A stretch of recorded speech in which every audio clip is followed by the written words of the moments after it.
last week, and I texted him yesterday, and he said he's sick as a dog from those treatments. So I told him, you know, we pray for him, and anything we can do to help him, let us know. So remember Eddie. Do those, I don't know, Dee Dee maybe, do those, the more you do, does it get better or get? It's the same thing. No matter what. And they're all, I mean, there's different, you know, Types. all kinds of different medicines, so I, you know. But, And I guess different people handle it different, right? but there's a cycle, and and different people handle things different. Yeah. But there's you kind of know that a couple of days after you have it, you're gonna feel pretty rough. Yeah. So, well, let's remember, Eddie. Gary got a good report from his test Friday, and let's continue to remember him. Lee, how about Lee Dee? Oh, we won't hear anything until this coming week. But when are they gonna do the ear? They gonna do the biopsy, or they gotta do a biopsy, another one. And then after that one comes back, then they gonna do radiation and chemo. Okay. One thing I know. They're not gonna cut anything, take it out or nothing? I'm not sure. They don't know yet. Okay. So remember Lee, especially spiritually. Anybody else? To deal with him. How you doing, Landon? His stomach is hurting. Oh, it is. Yeah. Remember Landon, he struggles with his stomach, so let's remember him in our prayers. Anybody else we need to remember that's sick? I can't think of anybody else. Remember our brother Wednesday at Bible study. Remember Sister Rosa, it's been 2 months. And we haven't been able to talk to her, she hasn't responded. So she did respond to Peggy once. Just remember her, if you get a chance, write her, call her, text her, whatever it might be, because she's, we don't know. Rhonda's friend, y'all remember the young boy, was like 30, I think he was, that we sent a card to. His name was might have been, I can't remember. He passed away yesterday. So let's remember him in our prayers. And when we get, I talked to Ron, well, I texted her this morning, and she, I asked her to get the address and stuff to his mom, and we'll send him a card, or send her a card of sorrow. So remember her, remember Rhonda. She's a new Christian, and you know, she learns as she grows. Remember her too. Anybody else? All right. Excuse me. Daniel, would you lead us in prayer? Let's pray. Heavenly Father, we thank you for this day. You bless us with. We pray for those who are out sick. Pray that they may get better soon. We pray for those who are traveling. Pray that they may be safe. We pray for Eddie as he's going through his treatments right now.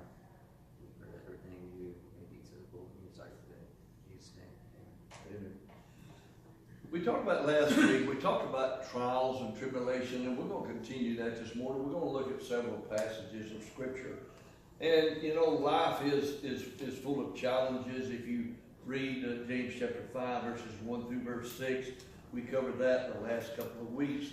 And we're going to look at verse 7 and go as far as we can, as far as the encouragement that Paul tells James or talks to James about in verses 7, 8, and so on. Okay? And these brethren, and if it were possible, I know it's not, I'm just talking. If it were possible, I think it would do us all a world good. And we can do it through faith. We can do it through studying God's Word. But I'm talking about the minuteness of the persecutions, the trials, the tribulations, and the difficulties that these brethren went through in the first century. We have no idea, excuse me, what these brethren had to go through be simply because they were Christians. And we're going to look at some of them this morning. And I hope this lesson will encourage us to suffer through the difficulties that we have to go through. And we don't go through anything compared to what these brethren had to go through. And in spite of the difficulties and trials they went through, they were still faithful. They were still faithful. Now that's not to say that some of these brethren just quit.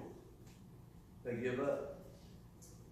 They give up God and the Lord's church, and they just quit.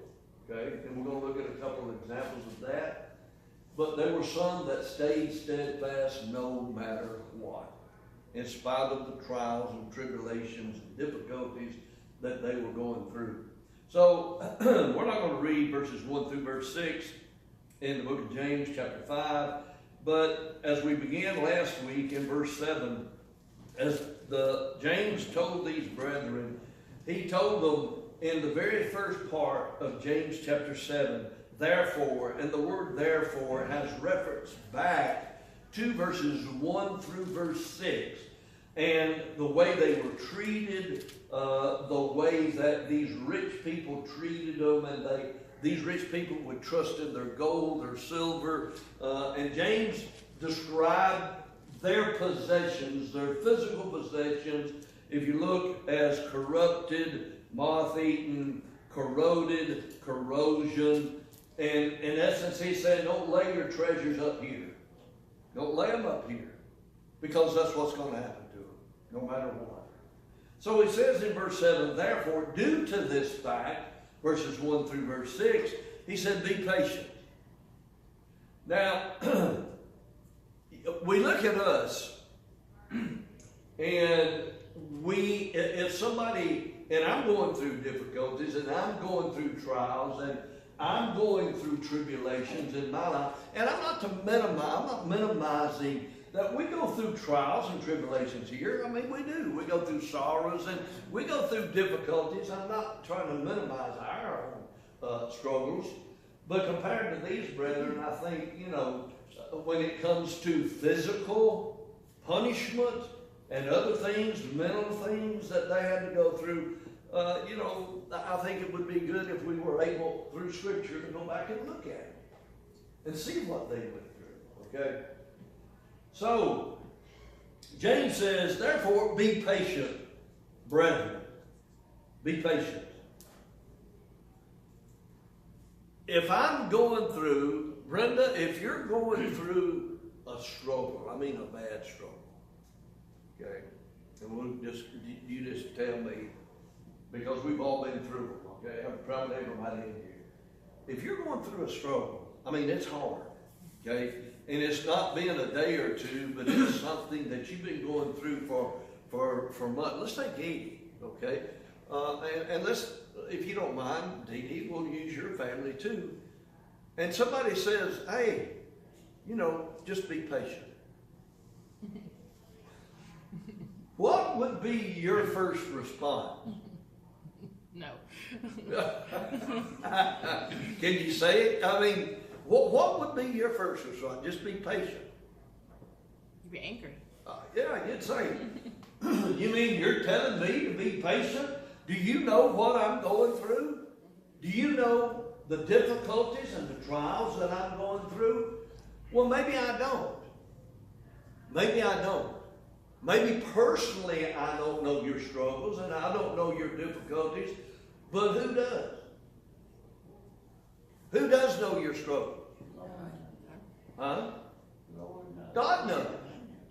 God knows, but not only does God know, but I guarantee you there are brethren in the church, even in the first century, who knew exactly what these brethren were going through. They knew it. Sometimes I was talking to somebody, I think one of my grandkids, I can't remember, the other day, and we were talking about struggles in life and difficulties in life. And I made the statement, I said, do you really think you're the only person in this world that goes through problems and trials and different You know, do you think other people don't go through, or is it just me? You know, I'm the only person in the world who's ever went through a struggle or a difficulty or a trial in life. I've been through them. I've been through a lot. And so have y'all. Y'all been through them. So when Paul says be patient, okay, understand, and to me, this would help me, I'm not speaking for y'all, but to me, it would help me to know if I'm going through a struggle, it would make me feel better if I know Steve was going through it too. He was going through a trial. He was going through, because I guarantee you there's brethren that do know what we go through. But most of all, God knows. Because he says, after he says, therefore be patient, brethren, unto the coming of the Lord. Unto the coming of the Lord. Now what does the coming of the Lord mean? Same thing in Revelations 2:10. Well, what does it mean?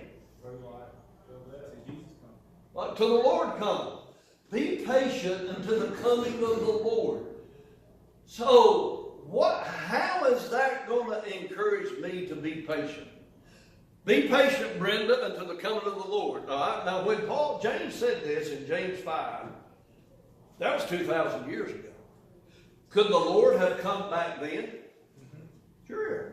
Yeah, the Lord could have come back in the time when James was writing, because we don't know when the Lord will come back. But James says in James 5:7, be patient, Donna, unto the coming of the Lord. And in other words, be patient till the Lord comes back. Okay? Because you girls don't know. None of us know. So what comfort is that going to give me to be patient until the Lord comes? Where's the comfort in that? You know that whatever you're going through here is temporary. Okay, that's right. And that's exactly right. It could end tomorrow. The things I'm going through and the difficulties I'm going through, if the Lord comes back, it's going to end tomorrow. But what if I quit?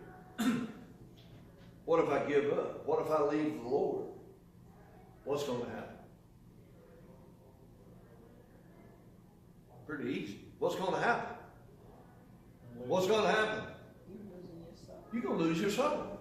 And you'll be lost like everybody else. So be patient. You know, that's what James is saying. I know we go through trials. I know we go through difficulty. But James says be patient. Trust in the Lord. Okay? This life isn't going to last forever. And I know we think that it is. We think that we're going to be here forever. I'm going to go back to what Josh said, but I mean, it is so true. Josh, do you think about dying? And Josh says, no. I said, well, why not? He says, because I ain't old. Well, we know old young people die too, but the point is that it doesn't matter if I live to be 90, we're all going to die. Be patient until the coming of the Lord. So I want to look at some passages. Who wants to read first? Revelation 2:10. Somebody? Peggy? Revelation 2:10. I was doing some studying on this one last night. 2 Thessalonians 1:3-9 is an awesome passage as well. 2 Thessalonians, we use it for one thing, but we're going to look at it maybe in a little different light. 2 Thessalonians 1:3-9. Who wants to read that? Anybody? Raise your hand. I'm like Rod if you don't start. Rod? Darryl? 1 Peter 1:12-15. And one more. 2 Timothy 4:1-3 or 4. Anybody? Raise your hand. Donna? All right. So let's look at these passages. And this is passages that encourage us to be faithful in trials and tribulations and difficulties that we're going through. All right, Peggy. Revelation 2 and verse number 10. And this is one we could probably quote, but let's read it anyway. Because in Revelation 2:10, we always read the last part, but there's more to it than just the last part of Revelation 2:10. So go ahead, Peggy, read that. Do not fear any of those things that you're about to suffer. What was he saying? Don't fear anything about those things you're going to suffer. What was he trying to tell them? What is he telling them here? Endurance. Okay, you're going to suffer. John was telling them ahead of time. Okay, there are things in your life that you're going to suffer. Why are they going to suffer for these things? Why are they going to suffer? Because they're Christian. Okay? Now, if I'm not a Christian, okay, even today, if I'm not a Christian, there's some things I don't have to worry about suffering for. Is that right? Yes or no? Yeah. If I'm not a Christian, there's things I don't have to worry about suffering. Now, I may suffer for other things, but John's telling them there are things you're going to suffer because of who you are. You're a Christian. And he defines them in the next couple of words, all right? What are they, Peggy? Indeed, the devil is about to throw some of you into prison, that you may be tested, and you will have tribulation 10 days. Hold on. The devil, not God, but the devil. I was talking to someone, and this is very common today, even members of the church that make this statement sometimes. You know, people say, well, why does God allow people to suffer? Why does God take my child? Why does God take my husband, my wife, my friend, whatever, so on and so forth? Why does God do? How would you answer that? How would you answer that? If you had a friend that said, why did God take my child? What would you say? I would say God did not. God did not tempt man, nor does he do things like that. We never condemn the devil for all the bad things that happen to us. From the Garden of Eden to right now, and everything that's bad happened, it seems like we want to give that to God. That is Satan. Yeah. There's a passage, hold on just a second there, I'll get you. There's a passage in Job. You remember, I think Rod brought it up Wednesday. When Job lost all of his physical possessions, you remember, and he lost his children. And Job made a statement. What did Job say when the servant come back and told him that his kids had been destroyed or killed? What statement did Job make? Give it, and I take it away. Okay. The Lord giveth and the Lord taketh away. I want to ask you, just put on your thinking cap. Was that a true statement? Was that a true statement? The Lord giveth and the Lord taketh away. Was that a true statement? The devil said too. Yes and no. Depends on how you take it. Think about it. I think so. The Lord giveth and the Lord taketh away. Who took away all his stuff? The devil. The devil caused that. The devil went to God and said he was coming to and fro, and he said, allow me to tempt thy servant Job. So who took it away? Took everything. Who took it away? The devil. So was Job right? No. No, Job wasn't right. That was Job perhaps filled with emotion. That was Job's statement, okay? But the point is, God didn't take that away because Satan did. He's the one that sent the destruction and all the misery. It was Satan that did it. Now, God allows things to happen. I've heard this before. And people say, well, why don't God just stop the floods and the hurricanes and the tornadoes and all these things? Why don't God just stop that? Why don't God heal my child? I don't care about your child, but why does he not heal my child and let my child live? Why don't he stop all the natural calamities, all the difficulties in life? Why don't he just let us live in peace? What would be your answer? It was. Because that is, and Kyle may address this, but that's what the agnostics, the atheists call the problem of evil. If God is a God of love and a God of mercy and a good God, why does He let all this happen? So what would be your answer?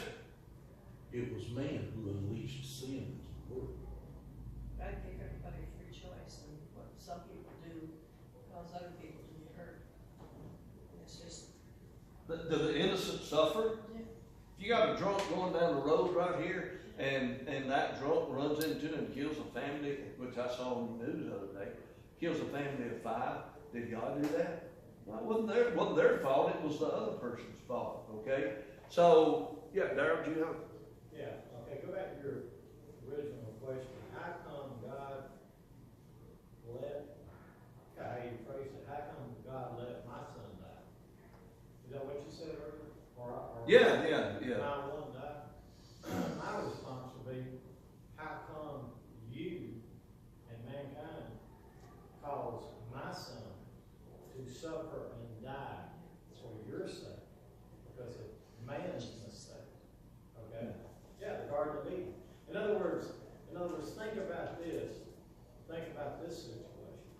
If man, Adam, Eve, hadn't have done what they were told not to do, your son wouldn't have died. Yeah. Well, that's true. Yeah. In essence, it would. Yeah. It would be life everlasting. There would be still, as in Genesis 3:22 teaches, they would still be reaching for and partaking of the tree of life. Well, yeah, but I was studying in Romans this past week, and if you ever get a chance to study Romans, it's a good book. Now, it's hard. There's some things in there you got, what does that mean? But Paul was saying, far as in Adam, all died. Okay? Yeah. For as in Adam all died. So, is that true? Well, yeah, that's true. In Adam all died. Because of what Adam did, we suffered the consequences of Adam's sin. Okay? People die physically. Okay? Now, there are some people who say, well, that means a spiritual death too. Well, in a sense it does. I don't want to get off of that. But the point is, because of Adam's sin, we die physically. We all die. Okay? Man began, as some may think, man began when he sinned to die that day. He began to die that day. But he was also separated from God spiritually from the tree of life and so on and so forth. We die physically because of Adam's death, but we don't die spiritually because of Adam's sin. Okay? I'm not born in sin, like Rod talked about. I'm not born in sin because of what Adam did. Okay? I suffer the consequences of Adam's sin. But I die from sin because sin was entered into the world. And by that, as Donna says, I've got a choice. I either choose right or wrong. Okay? And Christ came to die that we could be saved. So, that's another subject in itself. So, what else? Why is it not God's fault? Why does your son die? Why do you die? Why? We had a couple of reasons. What? Anybody else got another one? Anybody? Okay, what happened in the Garden of Eden? But the point is, think about it. If God saves my child and He don't save yours, that will make God respect a person.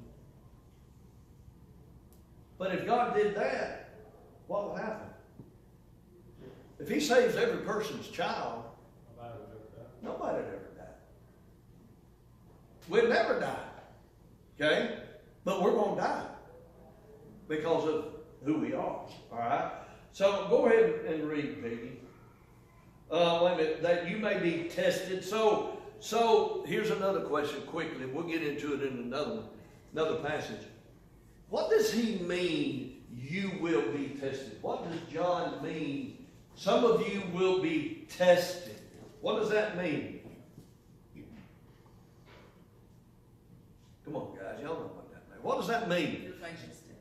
Your faith is tested. Did he? James 1:14. Why does God test my faith?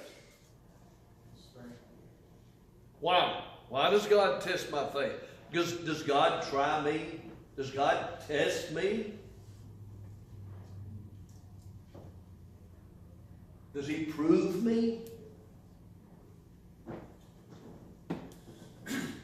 Y'all looking at me like, what in the world was he talking about? Does God test me? Does He try me? Does He prove me? These are words that we could use. Okay, you got a 50-50 chance. Right? Well, He allows things to happen. Yeah. That's kind of like, He allows it to happen, and He's not going to tempt you to do anything. That's not His nature. Yeah. But He will, because He's a all-powerful God. He can, stop anything. Like you said, He could, if He wanted to, He can stop everybody from dying. He has the power to do any and everything. Yeah. But within His power, He allows things to happen to us, and within that, Him allowing it, those things challenges our faith to kind of determine on how mature we are, how we respond to certain things, where we need growth at, things like that. Okay, 2 examples. Abraham. Did God prove Abraham? Did God test or try? And you're right, James 1 says, God is not tempted with evil, neither does He tempt anybody. But God allows us to be tempted or to try us. He allows that to happen. What about Abraham? Was Abraham tested or proven or tried? With Isaac. Mm-hmm. Who? Isaac. With Isaac. Yeah. God said, in Genesis 22, it says that He tried him or He proved him. Okay. So when God allows things to happen, or He tests us, or He proves us, what does that do to me? And what does that show to God? What does it do? What does trying my faith and my patience and so what does that do for me? It makes me stronger? Or what else does it do? It breaks you. What does it show to me and what does it show to God? Patience, commitment. Okay, but if I fail the test, what does that show to me and what does that show to God? You failed the test. Oh, you failed the test. Yeah. That shows to me that I'm not as strong as I think that I am. Tests and trials and tribulations are good. That's why God allows them to happen. Okay? Tests and trials and tribulations cause me to be stronger. Or they cause me to what? Or they cause me to Leave. quit. To give up. I'm not doing this no more. I'm tired, I'm weary, so on and so forth. So, God allows it for my betterment. Satan allows it for my detriment. Okay? So, all right, go ahead, Pete. Anybody else got a thought? That you may be tested. Go ahead, Pete. Be faithful unto death. Well, no. Before that. And you. And you will have tribulation 10 days. Yeah. So 10 days is figurative. It's not like a literal. Others may think, it's a period of time, okay, that they are going to be tested. But what does He say? Be faithful unto death, and I will give you the crown of life. Okay, there are people today who teach once saved, always saved. What does that mean? Wow. That's right. What does once saved, always saved teach? What does it teach? Dana, you know? Well, you fixing to find out. What does once saved, always saved mean? And that ain't nothing wrong. That's why we're here. We're here to learn. What does it mean, basically? One can go to heaven in their sin.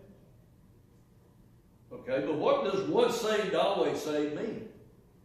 I know y'all got That's it. what you can do what you Do want. what you want to do. You can do what you want to, and what happens? Once you're saved, you're... Nothing you can do will make you Yeah. always. Yeah, me and Rod talked to a guy yesterday at the flea market. Said, no matter what you do. I said, you mean so-and-so and Rod? Well, yeah, once you're saved, you're always saved. Okay? That's a lie. Like, that's a lie. Bible doesn't teach that. So why would John say, if once saved, always saved is true, why would John say be faithful to death? There's not a chance that you couldn't be faithful to death. If you're not faithful to death, you're going to be lost.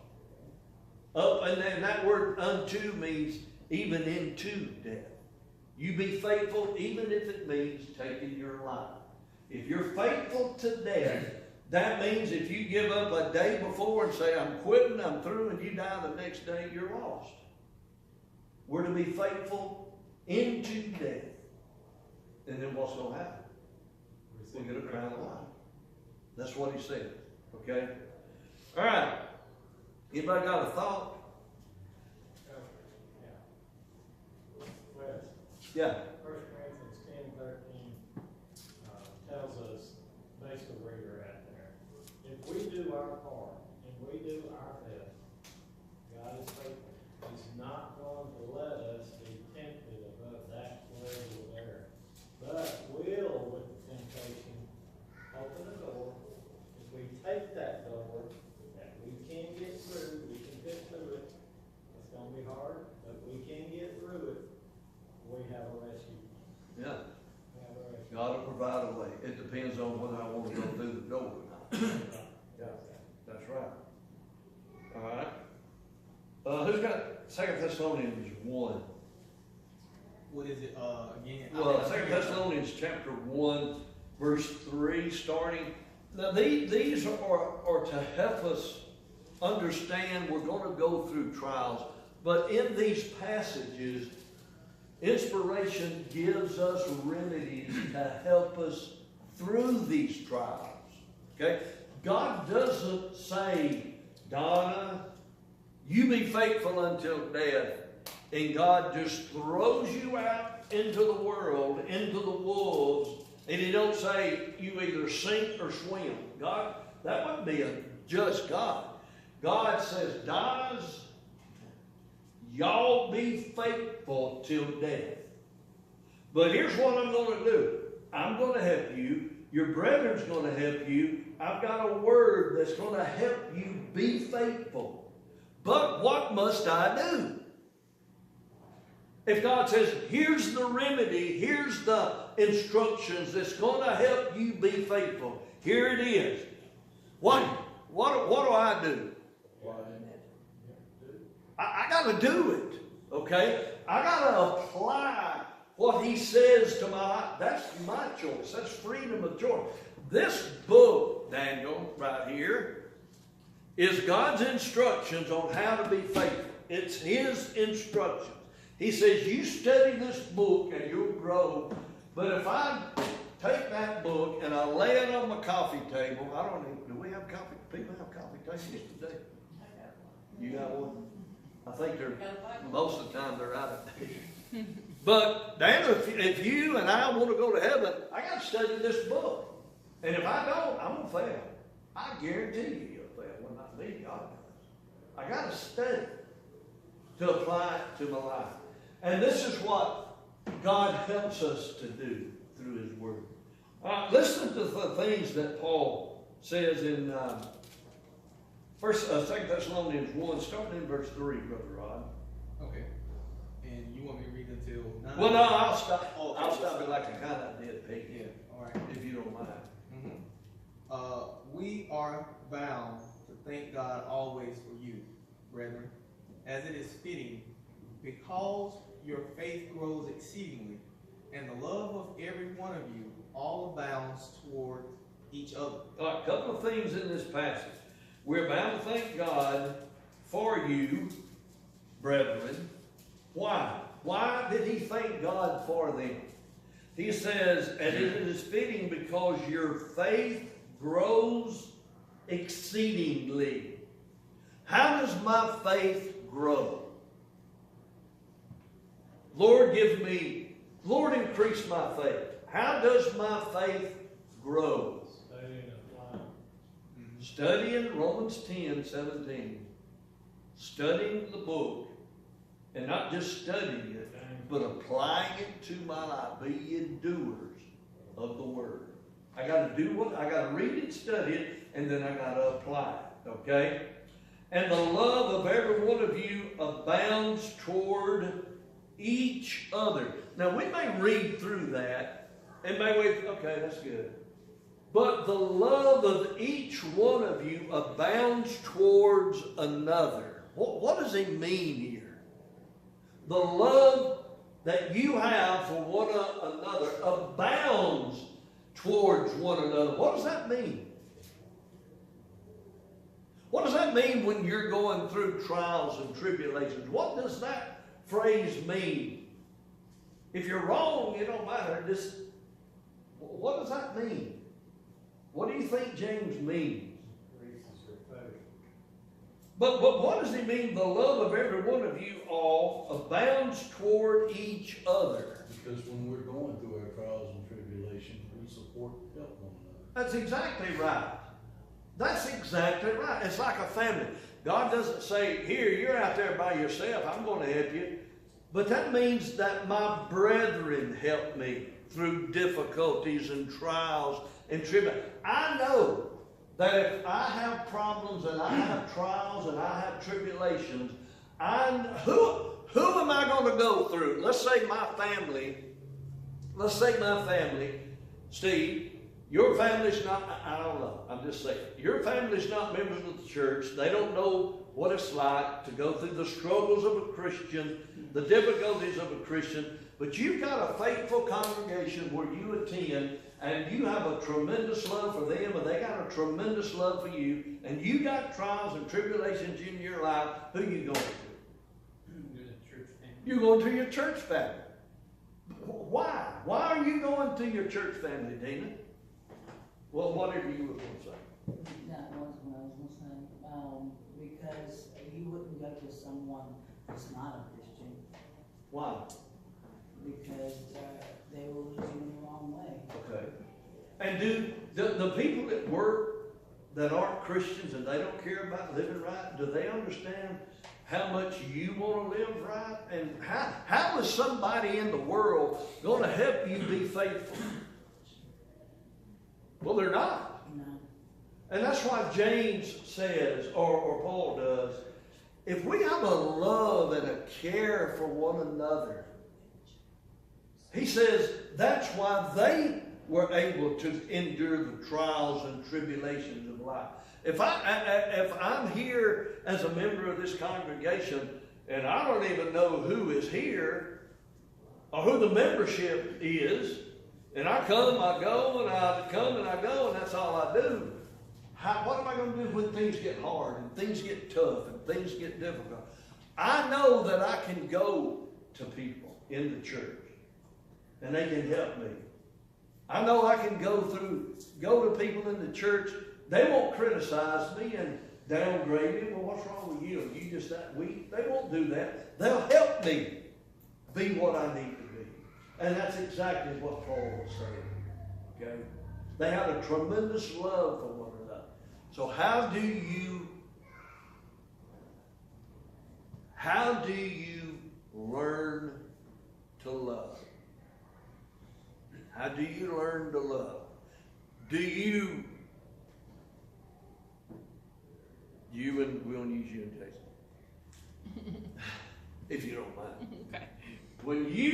Do you love Jason more now or when you first saw him? Oh, now. Oh, yeah. And you ladies, Dee Dee and Brenda and Peggy and Dana, and you girl, all you girls, do you love, is love something that you learn? Is it? I don't know if it's learn or growth. Do you learn to love?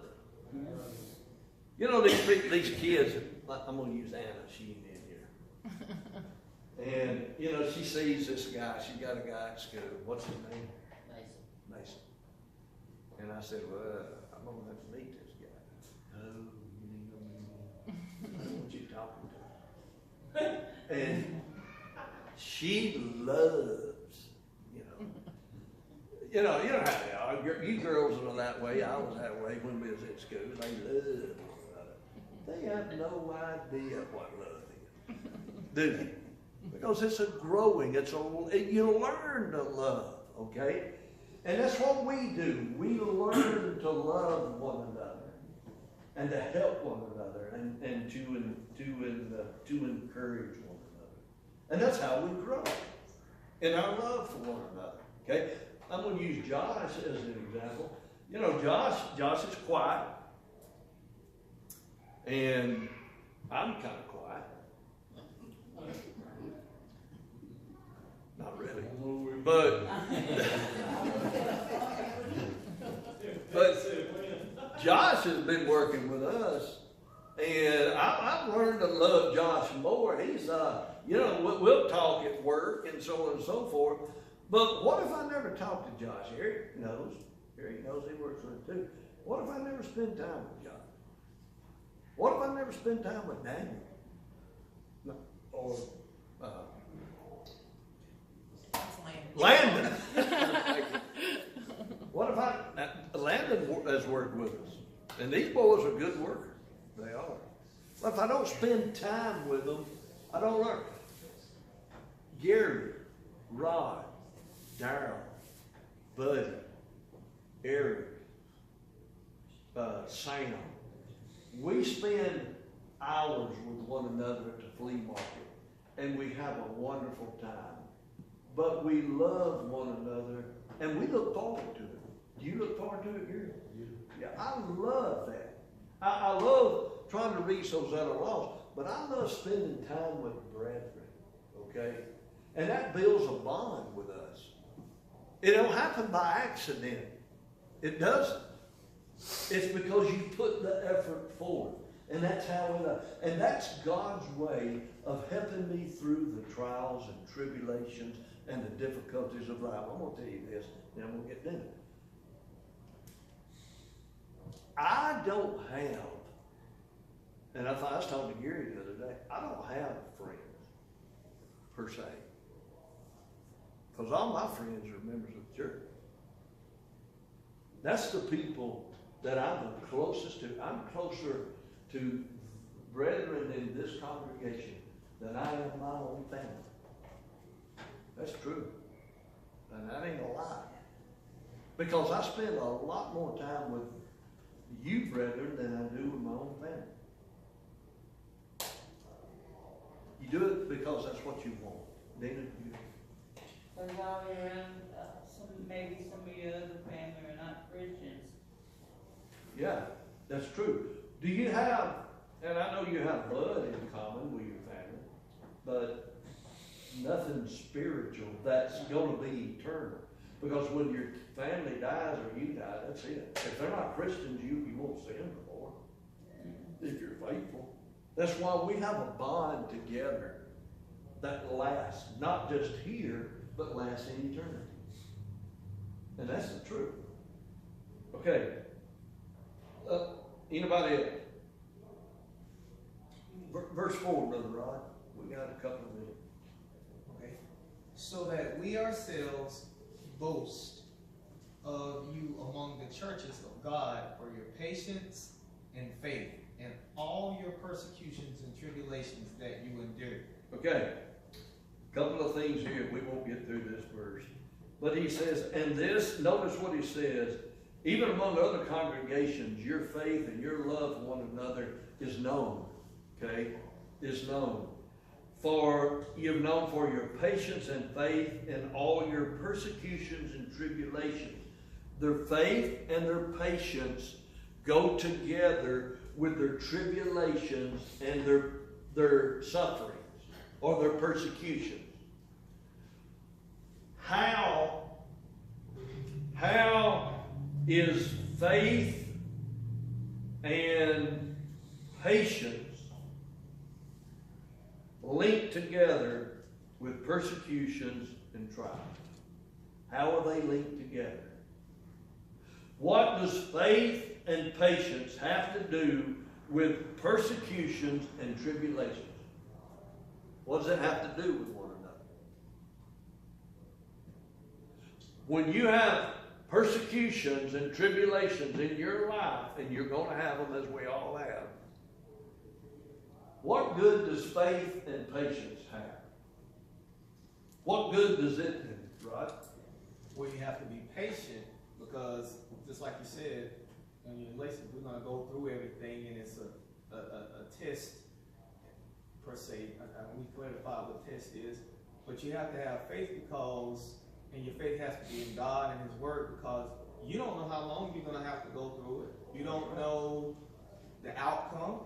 You don't know any of those things. So, from the sense of faith, one perspective of faith, substance of things hoped for, evidence of things not seen, you have to go through these things a lot of times, and you're not even certain of how the outcome is going to be, but you're still required as a child of God to still trust in God, still go through it without cursing or stealing or whatever. I'm just saying whatever the case may be, the situation may be. So you have to have patience, because you have to be able to go through whatever it is and still be faithful to the Lord, still encourage other Christians, still whatever commandments God gives you, you still are expected to do those. Yes.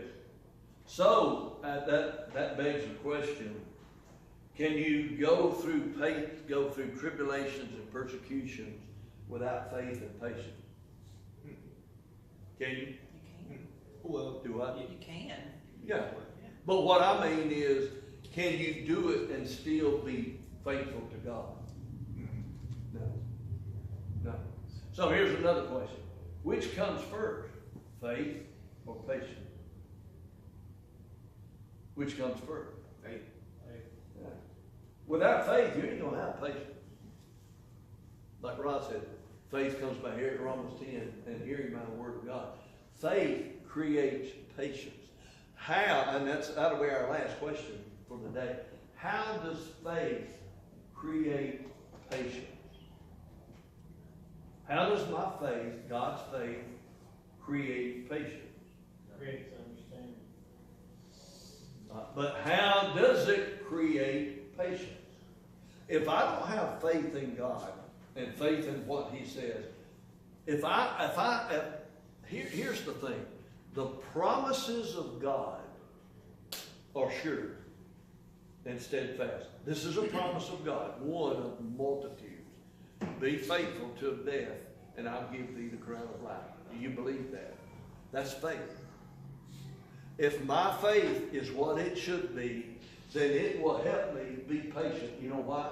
Because I know what God's Word says. I know what God's promises are. God has told me if I'm faithful to Him, if I live faithful to Him, He has promised me that I'll go to heaven. I'm going to be faithful to Him. Back to what Darrell says, 1 Corinthians 10:13. God has also promised me that He will not allow me to be tempted above that which I'm able to bear. That is a promise of God who can do all things. So I know that if I endure the temptations, and He's going to help me through them, I can endure tribulations and trials. Faith creates patience because I believe what God said. And I trust in what He said. Okay? See the point? And we're going to talk more about this maybe next week. And this is hopefully to encourage us when we go through trials. And if you hadn't gone through them, I'm with you. Thank you.